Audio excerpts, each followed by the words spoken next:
As I explained in my last video, I got to spend 4 weeks in Germany.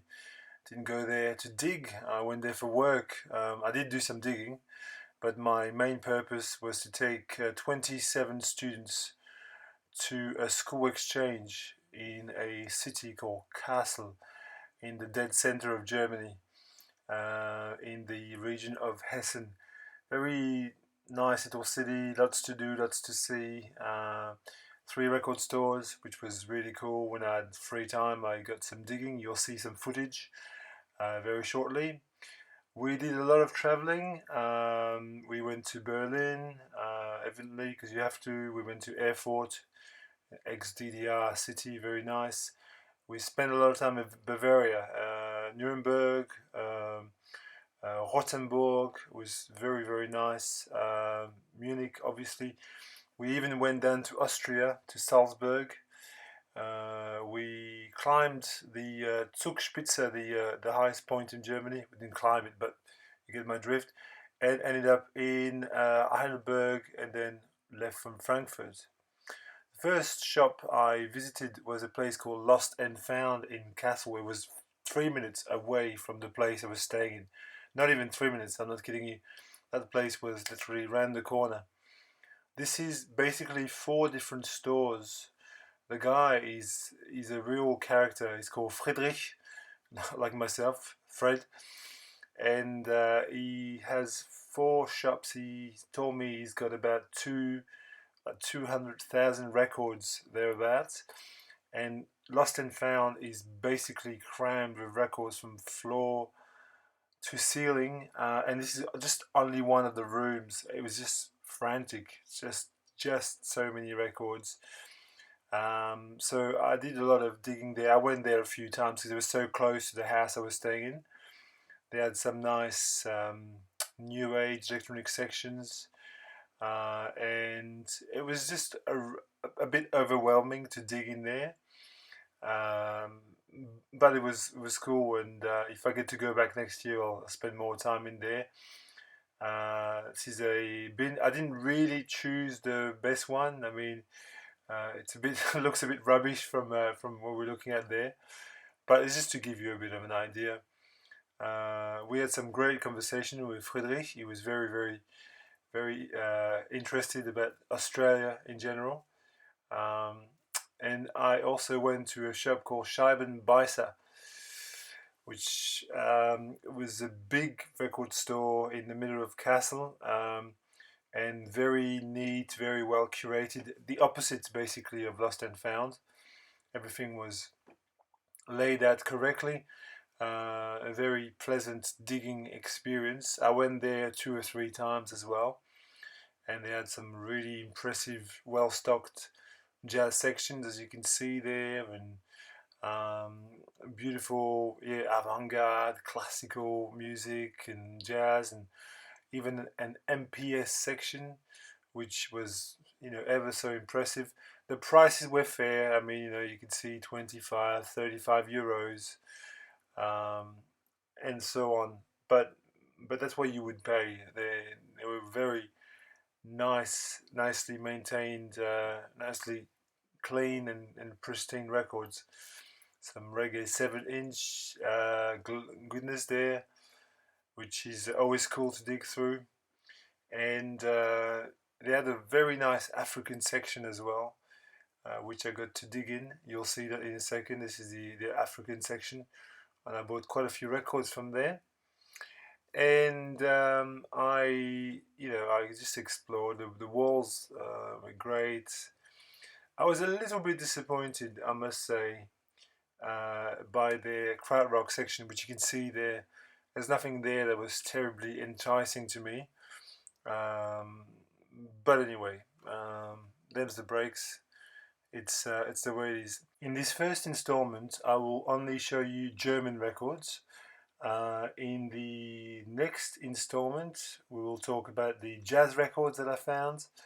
And in the third and final installment, it'll be odds and ends, African records, pop, avant garde, lots of different things. Enjoy.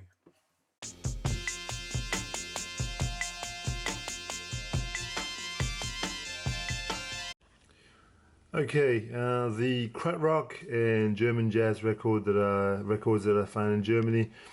I've sectioned it that way because it just was an easier way to show you what I found. You know, rather than say, "Oh, I found this in that shop," and so on and so forth. This is the 7-inch for Spoon by Can. B-side is, as you can see, Chicago Mary 10. I think it was used, Spoon was used as a soundtrack for, I think it was for a TV series. It does say there, it's a series called Das Messer, the knife. So it was a criminal kind of police show. This was €3 in Scheibenbeißer, which you've just seen the footage of. Couldn't leave it there.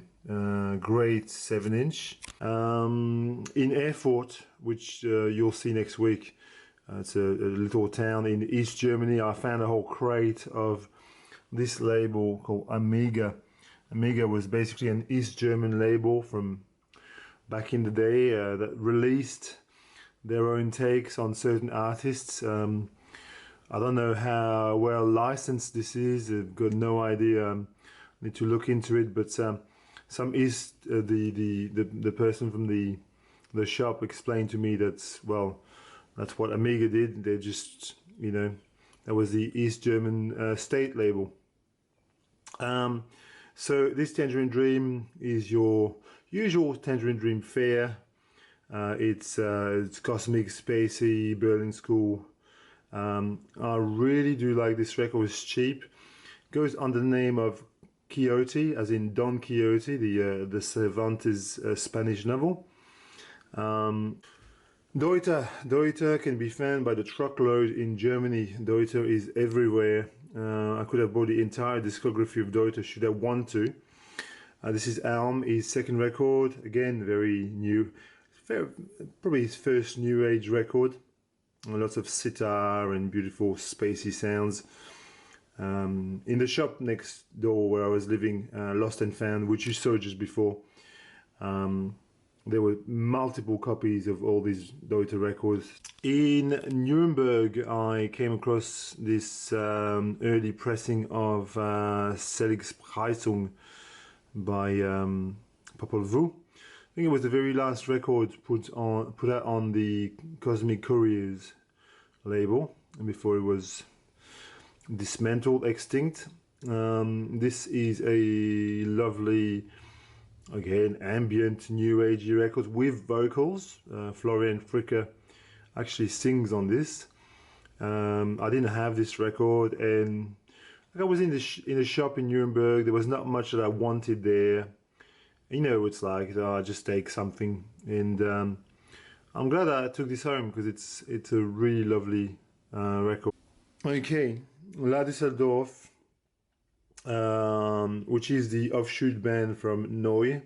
So basically, Neu was Klaus Dinger on drums and Michael Rother on guitar, and then they split off, and Klaus Dinger with his brother Thomas Dinger formed a band called La Düsseldorf. It's very much in the vein of Neu, very similar. So this is an early pressing of the first record. And in Germany, you can find so many La Düsseldorf records in the wild. It's not funny. It's like a staple of all the shops I went to had multiple copies of this record, and also of this record here, which I saw probably 20 times in my time in Germany. And the shop next door to me had about 10 copies of it. This is the second album, Viva, which both of these records are really good records. They're not top tier krautrock, if you will, but I had the Four Men with Beards repress of both of these, so it was nice to upgrade them, and it's cool to get back into these records. The same could be said with Michael Rother records. Flammende Herzen I saw in Germany probably 15 times, and this copy was really cheap. It was like €5, And again, I had a 4-man with beards repress, so it's good to upgrade, and it was just cheap. If it had been more expensive, I wouldn't have bothered, but it was cheap. It was very much in the vein of Neu, if you know Neu. Beautiful sort of guitar lines and this motoric drumming. Here is an 1980s press of the Kradfolk Grail Brösselmaschine, the breadcrumbs machine, which is, as I said, it's more like a psychedelic folk record from Germany. Came out on Pilz Records. Very highly recommended. Really cool record, and you know, not really a krautrock rock record per se, but yeah, like more like a krautrock folk record. Some German jazz records. So in Scheibenbeißer, as you could see, they had an old MPS section, and I scored this because, you know, it was just a beautiful original press in mint condition, and I listened to it on the shop turntable, and it was just, it's a banger. It's what a great, funky, amazing funky jazz record from Germany, Volker Kriegel, and just a beautiful piece of MPS jazz. Very highly recommended, double LP. As I said, super funky. I'll say more about it in an installment of Revolutions, I think, but very highly recommended. The most expensive record I bought on my trip is this record, Dr. Aftershaves and the Mixed Pickles by Mrs. Beasley, which is a famous record amongst beat makers, more famously used by Madlib, but it's a great German jazz record, jazz rock, really sort of dynamic and, you know, kind of like rare groove type of sound. Lots of drum breaks. The keyboards, the keys are just, you know, on point, and just a great record. And it's a first press, and it was cool to score, but it wasn't cheap, I must say.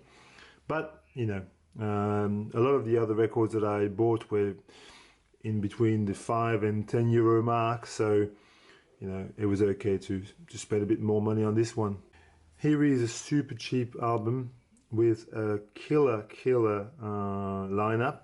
This is the United Jazz Rock Ensemble. Look at the lineup.